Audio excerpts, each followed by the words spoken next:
Hello guys and welcome back to Assetto Corsa. Today we'll be reviewing the Alfa Romeo MiTO QV and the Lamborghini Miura P400 SV. So this is our third part of our bonus pack review actually. And the final part as well. Yeah. So we're going to start with the Alfa Romeo. Well, as you can see, that's definitely not a Lamborghini. Yeah.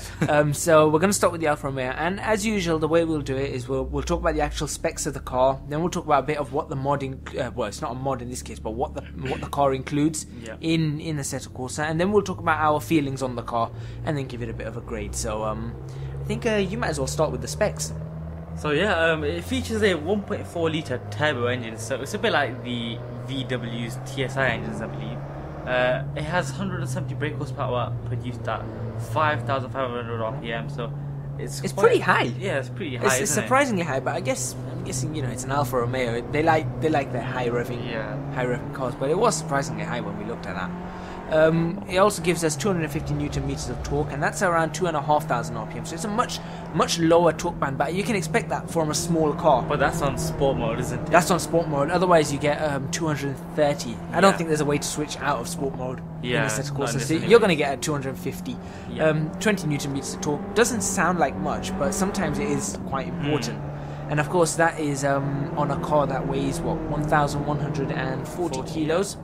And with that, you get a 0 to 62 mile an hour time of 7.3 seconds. 7.3 seconds. It's not too bad actually. Yeah. It's not a slouch, that's for sure. Especially for 1.4 litre. Yeah, my 1.4 doesn't do that. Mind you, that being said, it's not turbo. So that being said, one, I don't have a turbo. Two, the engine's much smaller. Yeah. But on the plus side, my 1.4 litre is a lot lighter. Definitely. So it does do a faster 0 to 60. But just not that fast. Yeah, it's not like that. And this is a six-speed double clutch, manual gearbox. Now, it's the same as what we've got in the Alfa Romeo Giulietta. Yeah. And so you've actually got the manual gearbox, but you've also got paddles. Okay. Now, in here, we've only got the manual. Now, what Assetto Corsa have done with the Giulietta is they've got the paddle version, but they've also just recently released. Well, by recently, I mean I think it was maybe a month and a half ago. Okay. They released another version of it, which had the manual gearbox. So maybe they might release a paddle variant of this. Yeah. What would be great is if you had an option to actually switch straight out. Exactly. Driving down, get into a gear out, and switching to paddles now. that would be quite interesting. Right. So moving on, its top speed of 135 miles per hour. So it's quite fast actually. Yeah. Or just over 135. Yeah. Yeah. And Assetto Corsa have also given us 8 colour choices to choose from. Yeah. 2 of which are black, although one black is not really black. It's more like volcanic ash. I didn't believe you at first when you said black. I mean orange. Until you it's got this orange. It's a very interesting paint. It's one of those car colours that you look at in the dark, and then in the light, it's really different. It's very different. You wouldn't know that it's an orange colour or something. But I think that's pretty much, we've got the car covered now. Yeah. The rest of this, I mean, we've got about 8 minutes really to talk about how we felt that this car was to drive, and we'll talk about the handling, what's right or wrong with the car. Let's start with the model. So its looks and things like that. Okay. And how accurate it is in Assetto Corsa. Well, let's just say first of all, as soon as the first thing I saw, I noticed is when this car came out from the pits, it looked a bit like the Fiat 500. It does, doesn't it? It has that kind of boxy look, and you guys will see in the top right-hand corner on the replays. You'll see it. I think it's to do with the reason because the headlights and the fog lights match up perfectly in line.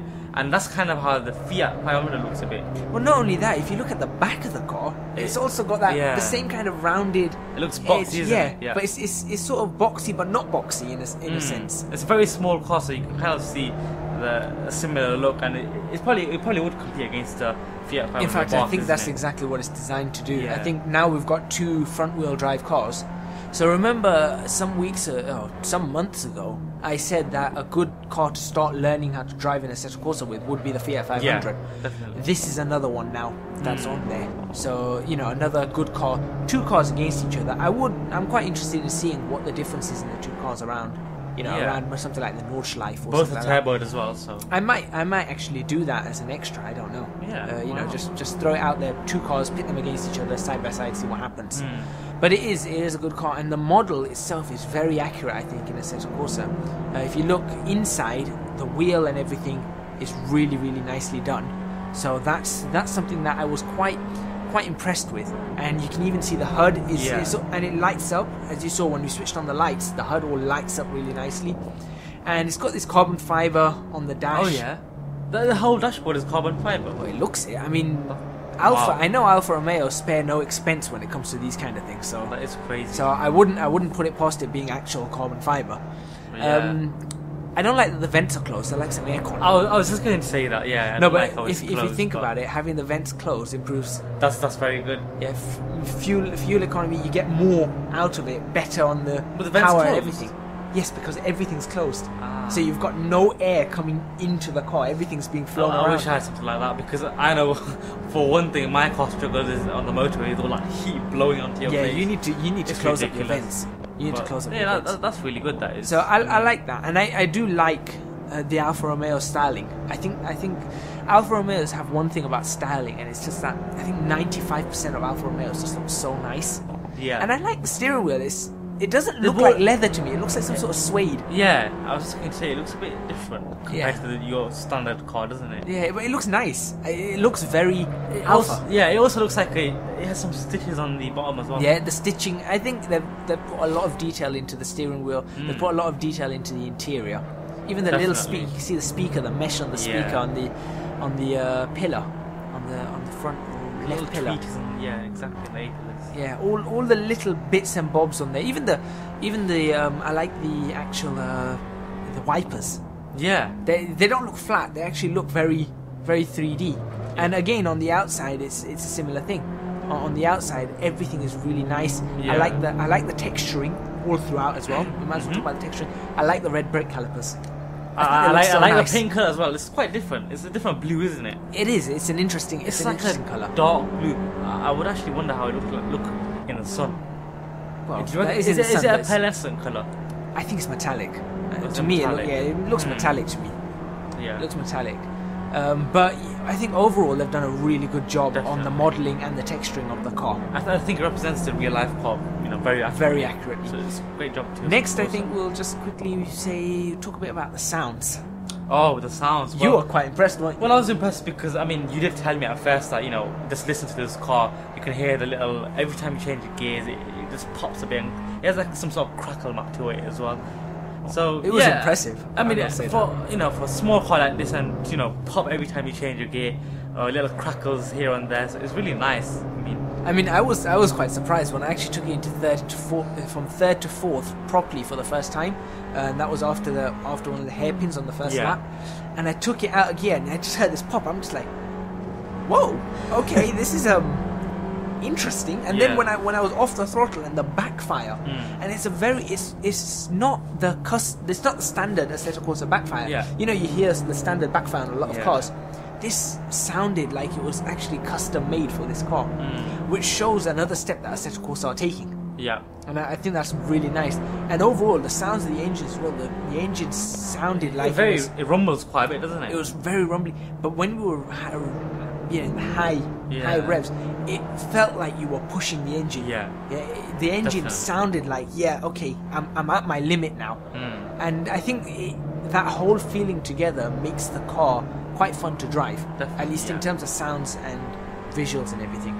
And we'll obviously spend the last minute or two talking about the handling. Well, I haven't driven this, so I wouldn't really know about the handling, but it seems like a car that handles well. It's a quite well handling car. Surprisingly, it had quite a decent amount of lift off oversteer. Wow. At high speeds, just flick it in. There was a decent, but it wasn't the lift off oversteer where you need to correct too much. It's that kind of oversteer you get from a front wheel drive car. Yeah. Of course, it's a front wheel drive car. It was also very prone to understeer. Yeah, you know how front wheel drive cars, they're just too much power. You're going off the track, exactly. And you saw that a couple of times that I do that. But there was some lift off oversteer on it. It was quite nice. The actual drivability of the car, like I said, it's a very good beginner car. Yeah. In fact, as a car, if you just want to be driving in a Assetto Corsa, I know that the people have cruise lobbies and things like that. This is a very nice car to do it in. You don't have to work too much on the car to get it around a corner. You don't have to do too much to the car. But if you want to, the car's there. Yeah. There is enough car under you to have a bit of fun. Okay. Not too much fun, but there is enough to have to have an alpha amount of fun. Yeah, and you know what I mean by alpha amount of fun. Some Alfa Romeos have huge fun factors. Other Alfa Romeos have nice little fun factors. This is one that has got a little fun factor. Little fun factor for a little car.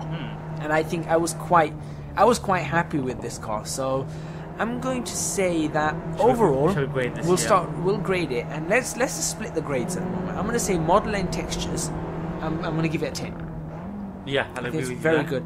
Sound, I think we have to give it a 10. Definitely a 10, yeah, 100%. And obviously the last thing is the handling and the physics and everything.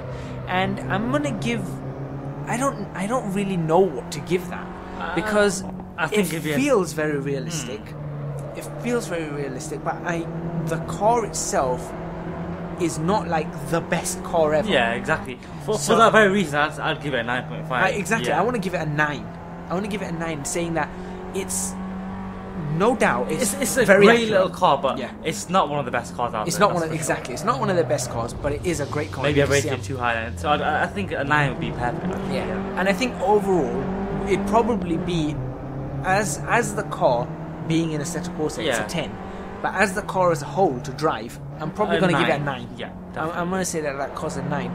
So I'll let you enjoy a few more seconds of driving on here, and then we'll see in a few seconds when we switch to something with a few more cylinders. A few more or a lot more? A lot more cylinders. We'll see in a few seconds.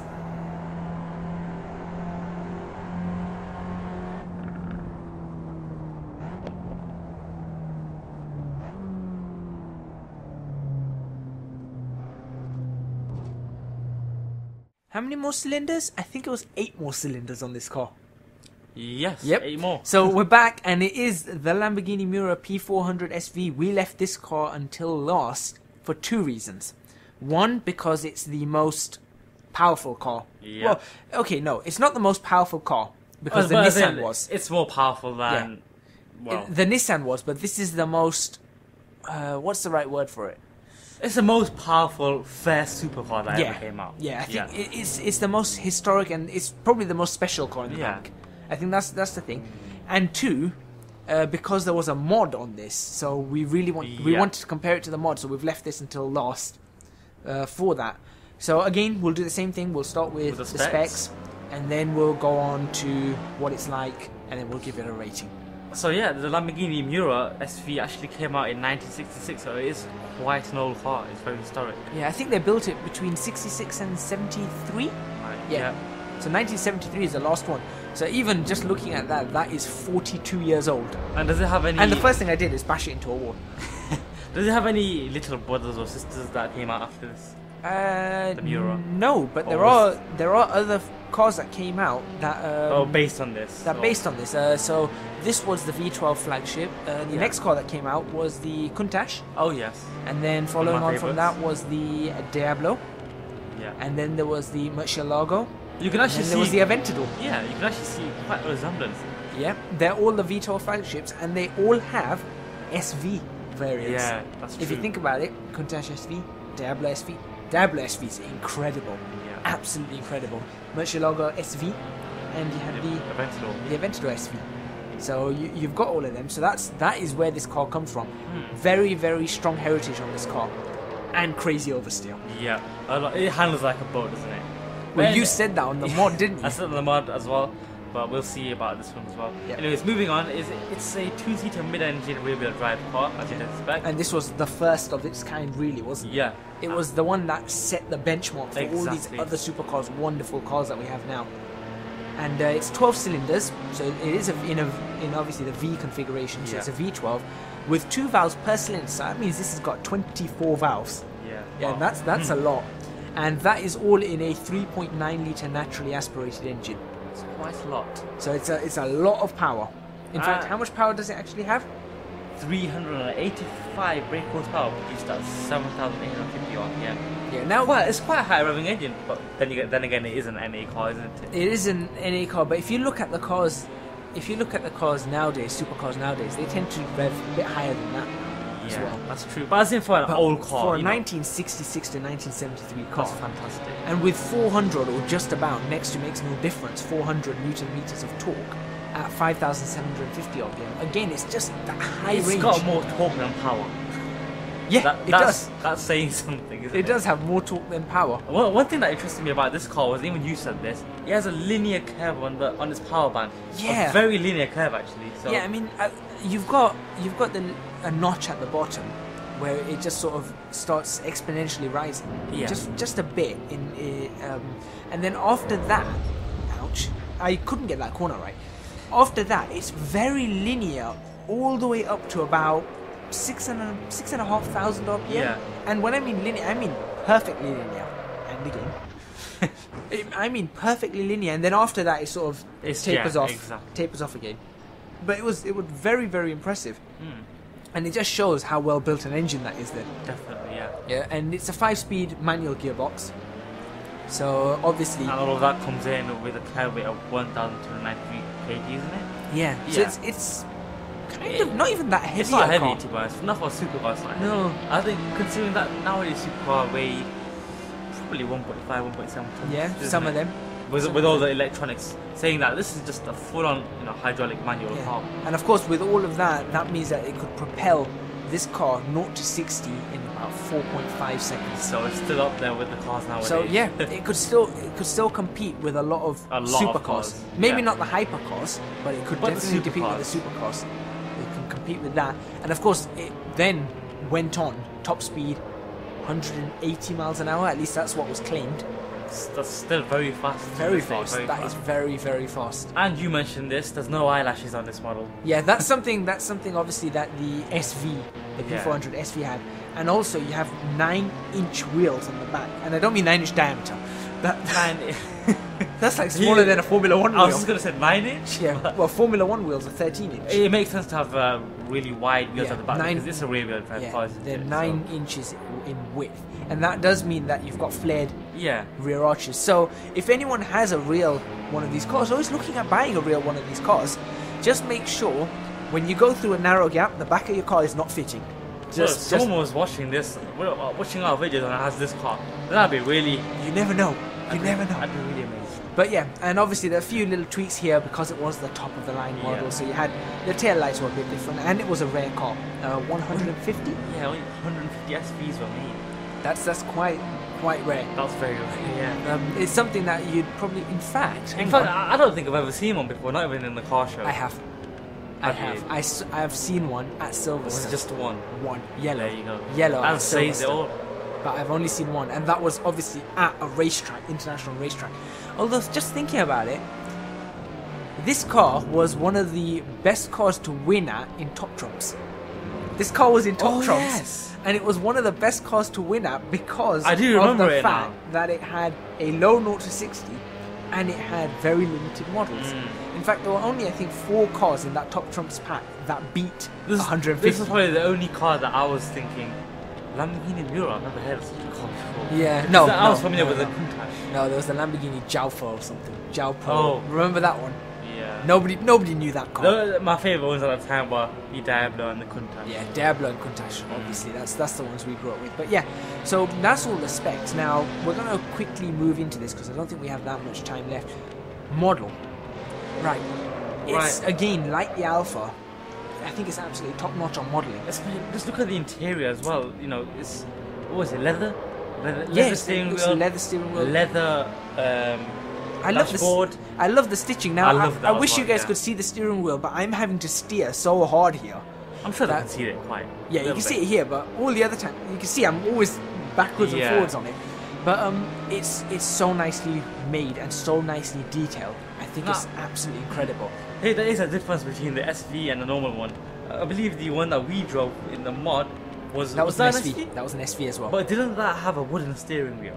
Whereas this- yeah, you're right. I think And it this did. is a leathered steering wheel, which looks Probably more different. sporty. Maybe 1966, 1973. This could be that could have been an early SV. This could be a later SV. That could also be the reason why I call that one a boat. And this one, It's a boat. it's still a boat, but It's still a boat. Yeah. And the reason it's a boat, I'm going to do a little bit of engineering here, is the front end aerodynamics. You can see it's a very aerodynamic car. You guys can see in the replay box, it's a very aerodynamic car. Now the front end, obviously, you can see that there's a gap at the bottom. Yeah. And the way the airflow goes over it, it makes the front end like a wing. Okay. Except not like a wing, as in a wing that's going to provide downforce.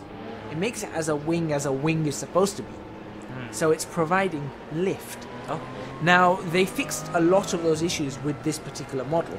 The older Miuras were even worse. Yeah. So can you imagine driving an older one? You see, I'm just completely, it's just that not was happening. one thing that fascinated about us is that as soon as you press the accelerator, the quad lifts. Yeah, it wasn't just that lift. It was actually with the aerodynamics. Yeah. It would provide lift, which means the car would understeer, oversteer, all kinds of steer, because there was no grip. There was no grip on the car. Yeah. Right? And old cars were like this. I wouldn't say that this is a fantastic car to drive. What was the other car that we actually said there's a lot of lift? Was it the previous episode? Yeah, that was the Quattro. Audi Yeah, Quattro. see, that just says that again. It's an old car. Yes, so they're the old old cars. But it's not the best car to drive. No. But it was fun. It was fun. And if I had to drive any boat, this would be the best boat to be driving. It is really, really good. Sounds. Oh, well, sounds. This is one thing that we checked it before we actually did this. We had to do quite a bit of checking on this. So there was 3 versions: the real life version, the modded version that we drove before, and this version here. Now we tried to compare each sound and see which one was more realistic. We just kept going back and forth, didn't we? Yeah, and now we have to admit is that the modded one sounded really good. However, it wasn't very realistic, was it? Yeah, it wasn't as realistic as this. Comparing it to the real car, this one sounds right. Sounds right, yeah, exactly. It sounds right. That being said, the modded one sounds better. It sounds better, but it's not realistic. But it's not as it realistic. It sounds very good. I'm not going to deny that. Yeah, but it does have that lack of total realism. Yeah. Not to say it's bad. It was fairly realistic, but not as realistic as this. Yeah. And so, with that being said, and we had to do a lot of checking on this because we just weren't sure. Yeah. And I think with that being said, I think we can now grade this car. Mod.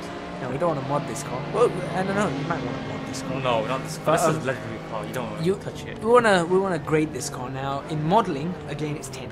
Yeah, definitely. In terms of handling, well, now I wasn't really. Well, even you. I wasn't really fond of its handling. Now, I'm gonna say that as a car that Assetto Corsa have put in, it's a 10 as in terms of accuracy. Accuracy. I think. But in terms of our handling, liking, probably a 7.5. I'd say 7. Yeah. I'm gonna say it's a 7.5 because it'd be a 6 or 7 for me. Yeah, it's a fun car to drive. Don't get me wrong, but it's just hard. This is too much of a boat. Yeah, too much of a boat, exactly. And in terms of everything else, it's a 10. Sounds and all that, I think it's very realistic.